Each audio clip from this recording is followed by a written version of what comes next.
Oi pessoal, tudo bem? Estamos aqui com o Pod Café, o seu podcast com café e prosa. Bem, hoje nós vamos debater um tema muito importante, muito relevante na nossa sociedade. Mas antes de falar, eu queria apresentar para vocês as minhas queridas amigas que estão presentes aqui. Diz oi, Rafaele. Oi pessoal, tudo bem? Diz oi, Emily. Oi pessoal, tudo bem? Fala aí, Gabi. Oi galerinha, tudo bom? Fala aí, Vitória. Oi gente, eu sou a Vitória Plaça e eu tô aqui hoje no Pod Café. Então, pessoal, o tema de hoje, sorteado pela nossa enquete no Instagram, foi o que é o Zigo Narrate? Bem, para a gente conseguir explicar o que é o Zigo Narrate, nós temos que entender sobre o futebol, porque o Zigo Narrate, ele é um futebol indígena. Mas nós temos que aprofundar os conhecimentos sobre futebol. Por isso eu vou explicar uma contextualização para vocês. A história do futebol, ele remonta à antiguidade, na China, Japão, Grécia, onde esse esporte ele era jogado com grande flexibilidade, sem normatização. Ou seja, as regras eram criadas pelas populações e elas eram jogadas. Não havia um padrão, uma regra. Exatamente. Havia essa flexibilidade, essa pluralidade de formas de se jogar. Na Europa, o futebol ele se desenvolveu a partir de jogos popularmente medievais, como o Cálcio, na Itália, ou o Aspartum, na Roma Antiga. Bem, a gente começa a tratar sobre esse futebol moderno na Inglaterra no século XIX, quando as escolas elas começaram a adotar o futebol como uma atividade física. A partir desse momento, houve o estabelecimento das primeiras regras do futebol e ocorreu também uma popularidade desse tipo de esporte. Só que as regras elas foram influenciadas principalmente pela Cambridge University, que, por exemplo, estipulou que nós não poderíamos pegar a bola com as mãos. Foi com base nessas regras que surgiu os primeiros clubes de futebol e as competições entre eles. Só que as regras começaram a ser originalmente padronizadas, uniformizadas, em 1863 pela Football Association, a FA. Nesse momento ocorreu uma limitação dessa flexibilidade. Lembra que eu falei que nas comunidades antigas, nas nações antigas, como na China, por exemplo, o futebol ele era praticado de uma forma livre? Nesse momento aconteceu essa limitação dessa liberdade e houve um número específico de jogadores, um tempo específico de jogo, dimensões específicas de campo, entre outras coisas, como por exemplo o uso específico de partes do corpo. Após isso, aconteceu uma popularização mundial, pois o futebol ele foi aderido pelas mais diversas populações, mais diversas sociedades. Bem, o que nós precisamos trazer agora para essa conversa é a mercantilização do futebol, em que nós temos dois cenários diferentes. O cenário antes da mercantilização e o cenário pós-mercantilização. Antes da mercantilização, que busca trazer o futebol como uma forma de produto, o objetivo dele era estabelecer o lazer, criar laços interpessoais, ser uma prática divertida. Ou seja, esse esporte ele foi criado com esse intuito, diversão. Porém, originalmente, ele era um esporte muito estilista, aristocrata. Ou seja, ele ficava concentrado apenas nas elites das populações. Porém, com grandes mobilizações sociais, ele foi apropriado pelas classes sociais mais baixas e intermediárias. Então, o jogo que antes era disputado em campos oficiais, quadras, ruas, ele começou a ser disputado em calçadas, em ruas, em diversos outros lugares, com diversas roupas, com várias regras diferentes que fugiam dessa padronização, esse futebol ocidental que nós estamos falando. Nós podemos já tratar o termo como futebol ocidental, pois ele já era padronizado nessa época, e aconteceu essa apropriação. Porém, após a mercantilização, que aconteceu principalmente 3 décadas atrás, efetivamente, o futebol ele começou a atrair a atenção de algumas organizações, como instituições financeiras e empresas de marketing esportivo, que viram no futebol um potencial muito grande, um potencial grande lucrativo. O objetivo agora do futebol é obter lucro, vencer campeonatos e desenvolver a prática do esporte. Essa estrutura que agora foi criada, ela não envolve apenas os jogadores e a diversão entre eles, mas sim todo um marketing, todo um departamento financeiro, todo um gerenciamento de recursos humanos e até um departamento propriamente dito do esporte. Eu achei uma parte aqui no livro muito interessante que eu gostaria de compartilhar com vocês. Olha só, prestem atenção. Submetido à lógica de mercado, os jogadores transformaram-se em mercadoria, os torcedores em consumidores, o jogo num ativo financeiro. O futebol é visto como um grande negócio. Essa frase, esse período que eu acabei de ler, ele está exatamente explicando isso. O futebol, a partir de agora, ele é mercantilizado, ele é um produto. Após isso, como é um produto muito difundido, a gente vai trazer agora tudo que eu expliquei para dentro das comunidades indígenas. O que aconteceu?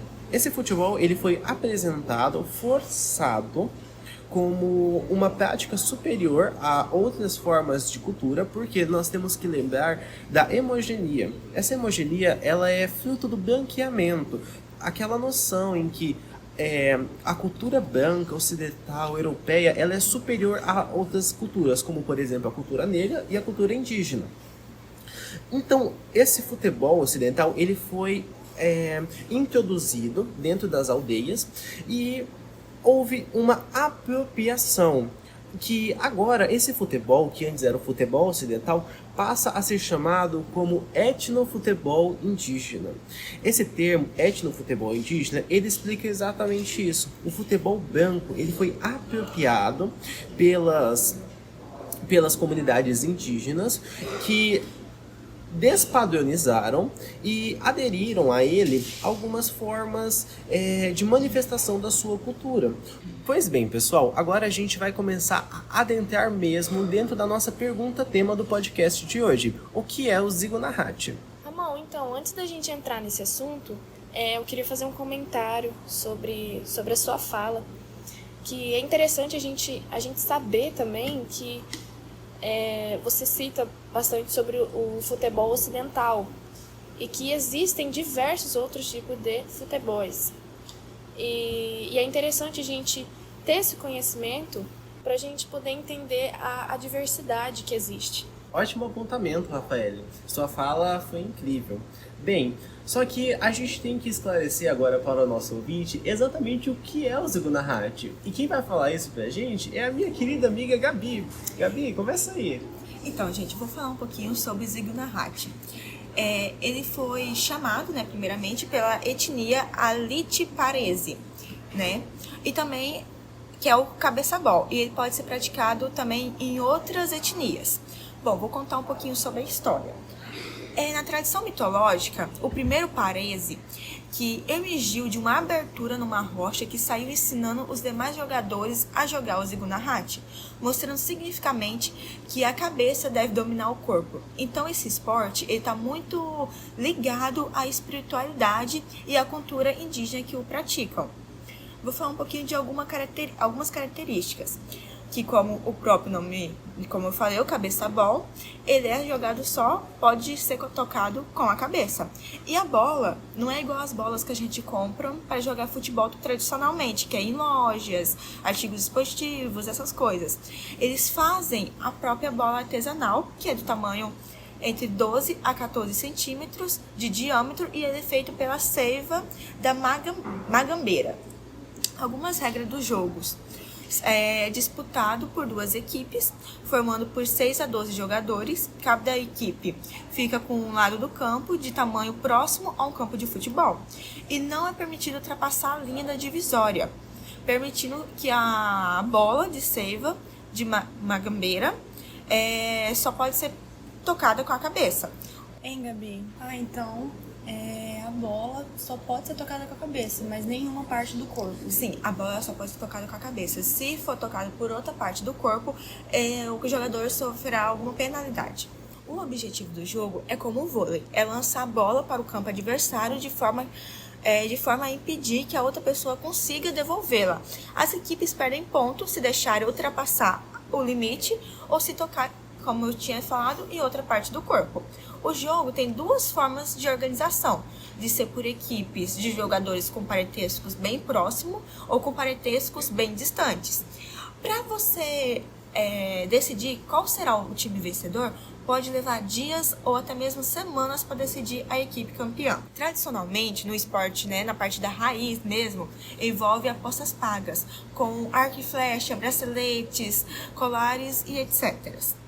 Tá, agora eu vou falar um pouquinho como ele está na atualidade. Atualmente, o Zigo Narrate é uma modalidade esportiva nos Jogos Mundiais dos Povos Indígenas, em um evento que celebra e revitaliza as tradições esportivas indígenas. Nossa, esse esporte é muito interessante, né? E vocês acreditam que eu não conhecia? Ô Gabi, ele não é tão conhecido pela sociedade, né? Porque eu mesma não conhecia. E acredito que muitas pessoas por aí também não conheçam. Então, Vitória, ele não é um esporte tão difundido. E, inclusive, quando a gente foi pesquisar, a gente não achou tantas reportagens, nem na rede social, muito sobre o esporte. E por isso, por ele ser um esporte interessante, por pessoas não conhecerem, a gente trouxe ele no podcast hoje. Gente, muito interessante, né? Nós conhecermos outras culturas, principalmente quando nós não conseguimos ler sobre elas, nós não sabemos sobre elas. Por isso a importância desse podcast. Só que nós temos que também lembrar que o futebol branco, assim como eu falei, ele foi apropriado pelas comunidades indígenas. Só que quem vai explicar isso para vocês mais profundamente, detalhadamente, é a minha querida amiga Emily. Emily, explica pra gente um pouquinho. Então, gente, como algumas pessoas sabem, o futebol ele tem desempenhado um papel bastante significativo nas culturas indígenas no Brasil, influenciando e sendo adaptado de maneiras importantes. O futebol ele foi introduzido nas comunidades indígenas principalmente através de missões religiosas e programas governamentais. Ele era visto como uma forma de integração e assimilação cultural. No entanto, essa introdução não foi apenas uma via de mão única, e as comunidades indígenas começaram a mudar o futebol de acordo com suas próprias tradições e valores. Hoje, o futebol ele continua sendo uma atividade popular e importante nas comunidades indígenas. Ele serve como uma ferramenta de união e identidade cultural. O futebol ele também oferece uma plataforma para os jovens indígenas se destacarem, em alguns casos seguir até carreiras profissionais. E além disso, o futebol ajuda a fortalecer os laços comunitários e a preservar a cultura indígena em algum mundo em constante mudança. Então, Emily, assim como você falou, o futebol ele foi introduzido nas aldeias por meio de missões jesuítas e também incentivos governamentais, né? Isso acaba reforçando aquilo que eu disse sobre o branqueamento, sobre essa hegemonia, essa concepção de que a cultura europeia, a cultura ocidental, ela é superior a outras formas de cultura, como por exemplo a cultura indígena, não é mesmo? Sim, Ramon, com certeza. E dando a continuação, a adaptação do futebol europeu para o futebol indígena. As comunidades indígenas adaptaram o futebol para se alinhar com suas práticas culturais. Por exemplo, em algumas aldeias o futebol é jogado em campos improvisados, muitas vezes terrenos de terra batida ou gramas naturais, e com regras que podem ser ajustadas para se adequar às condições locais e às preferências culturais das oficiais. Além disso, o esporte é frequentemente integrado a festividades e rituais tradicionais, tornando-se uma parte vital da vida comunitária, criando uma experiência única que combina o esporte e cultura. E essa adaptação também se reflete na maneira como os times são formados e nos papéis como os jogadores desempenham, muitas vezes refletindo a estrutura social e da comunidade.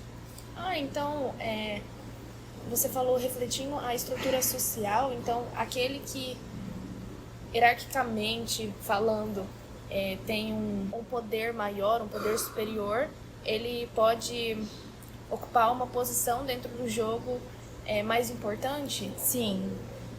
Interessante, porque geralmente futebol é aquele que tem maior afinidade, maior habilidade, na verdade, né? Habilidade com o jogo.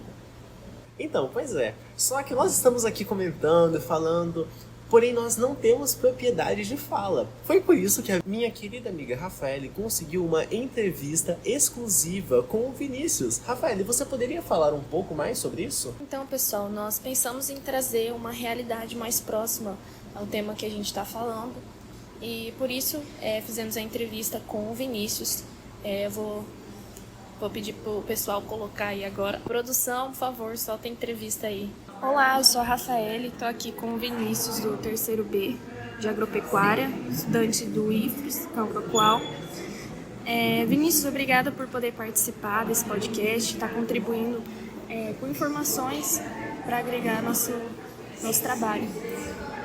Vinícius, fala um pouquinho sobre você. Oi pessoal, boa tarde, eu sou o Vinícius, vim lá da aldeia, da linha 15, da aldeia Pabiquebe,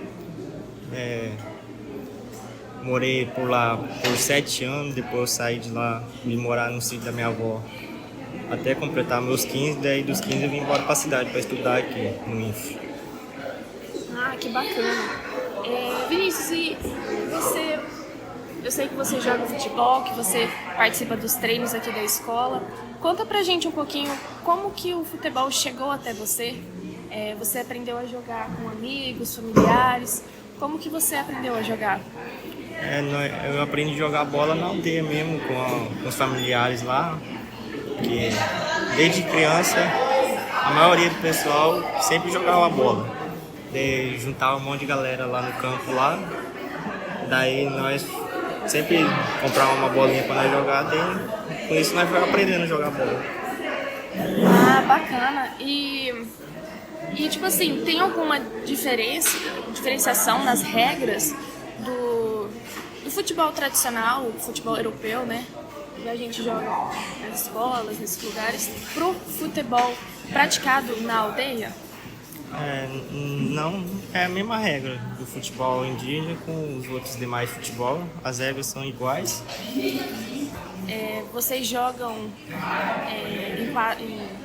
em campos de gramados também, Sim. do mesmo jeito? Sim, a maioria tem grama que é plantado, né? Daí nós derrubamos uma parte lá de um pedaço de terra, daí forma um campo, daí planta. Tem lugar que não tem, é só o terrão mesmo, só na terra. Interessante. E vestimenta, assim, vocês usam chuteira, tudo mais? Ou Tudo, chuteira, caneleira, meião. igual, tudo? Igual, tudo bacana. uniformizado. E você sabe que o futebol, ele é um dos esportes mais valorizados no mundo inteiro, né? Mais praticados, conhecidos e valorizados. Você acha que essa importância que o futebol tem, essa importância mundial que o futebol tem, ela está presente dentro das aldeias? Você acha que ele é bem praticado, bem difundido e tem essa importância que ele tem? Na minha opinião, assim, não tem tanto, porque a maioria dos campeonatos é sempre feito nas aldeias, né? Nunca saiu assim para algum lugar assim fazer campeonato na cidade, ou até em outros estados também. Sempre foi nas aldeias. Ah, sim. E vocês utilizam mais como forma de lazer mesmo, né? Isso, faz um campeonato lá, daí a premiação é em dinheiro, daí joga e o campeão fica com dinheiro. Eles acompanham o futebol assim bastante, daí, cada aldeia assim tem um time próprio. Bacana. Interessante. Então tá bom, Vinícius, muito obrigada pela sua participação e por estar contribuindo pra gente com esse podcast. Eu que agradeço por poder ajudar. Ô Rafa, parabéns pela entrevista, ficou muito bom. Eu acho muito interessante a Rafa ter trazido uma pessoa que tem o direito de fala para o nosso podcast. Isso, uma pessoa de dentro, uma pessoa que está vivendo isso. Então, assim, Vinícius, muito obrigada. Nós aqui do podcast estamos agradecendo você em dobro. Realmente, muito obrigada. Vinícius, verdade. Muito obrigado pela participação. Pessoal, nós estamos quase encerrando nosso podcast, mas antes eu gostaria de pedir para minha querida amiga Vitória falar para a gente uma conclusão, um fechamento trazer a importância desse conhecimento da diversidade dentro das comunidades indígenas, das formas diferentes de culturas que existem no nosso país e no mundo. Por favor, Vitória, fala um pouquinho para a gente sobre isso. Bom, então a gente conclui que o futebol nas comunidades indígenas ele transcende a simples prática esportiva do futebol, tornando-se um importante vetor de identidade e coesão cultural. Na sua introdução, inicialmente vista como uma forma de assimilação, foi reinterpretada e ressignificada pelas comunidades que adaptaram o jogo às suas tradições e valores. E atualmente o futebol ele não só promove a saúde, o bem-estar, o lazer, mas também fortalece os laços sociais e a preservação cultural em um cenário global que está em constante transformação. As comunidades indígenas, ao integrar o futebol em suas práticas cotidianas, reafirmam a sua identidade e autonomia em um mundo que muitas vezes marginaliza suas vozes. E o cabeçabol, ele representa muito mais do que uma simples prática esportiva. Ele reflete valores culturais muito significativos e importantes, através das características, das regras e até com a sua bola artesanal e o formato de disputa. Isso ilustra a riqueza das tradições indígenas e a capacidade dessas comunidades de manter e celebrar a sua identidade cultural. Na trajetória do futebol, revela um fascinante diálogo entre o esporte ocidental e as tradições indígenas, destacando a capacidade de adaptação e resiliência das comunidades originárias. Embora o futebol moderno tenha surgido a partir de uma estrutura rígida e mercantilizada, as culturas indígenas, ao apropriar-se desse jogo, desenvolveram formas de etnofutebol que resgatam suas práticas lúdicas e coletivas, mantendo a flexibilidade e a conexão com as suas tradições. Gente, finalizamos nosso podcast aqui, o tema foi muito importante, o papo foi muito gostoso, queria agradecer as minhas amigas que estão aqui presentes. Nossa, a gente que agradece poder ter participado desse podcast e trazer informação até para nós mesmos e para os que estão, os ouvintes. Sim, com certeza. Foi um grande aprendizado. Eu também agradeço muito, porque, querendo ou não, a gente abriu, nossas mentes para um assunto que a gente não conhecia, e eu espero também de ter aberto a mente de todos, sobre o assunto. Bom, então é isso. Espero que vocês tenham gostado do nosso podcast. Obrigado por terem ficado aqui nos escutando até agora. Um grande beijão, siga-nos nas redes sociais, Instagram, YouTube, dê curtida. Até o próximo podcast. Falou, pessoal. Tchau, Tchau. tchau. Tchau!